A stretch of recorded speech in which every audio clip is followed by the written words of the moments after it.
மணம் கமழும் குங்குமம் வைத்து மாவிலை சட்டியும் வைத்து வழிபட்டார்.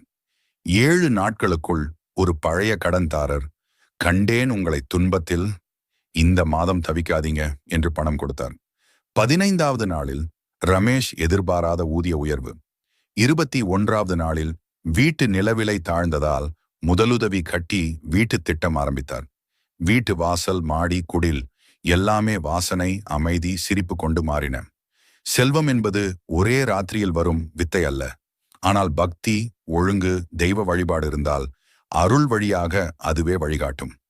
வீடு வாழ்வில் செல்வம் வர 3 அத்தியாவசிய விஷயங்கள்: தினசரி நெய் விளக்கேற்றம், காலையன் மாலை, துளசி வழிபாடு, மகாலட்சுமிக்கு வெள்ளி பாத்திரம் அல்லது சிறு நாணாய் தரிசனம்.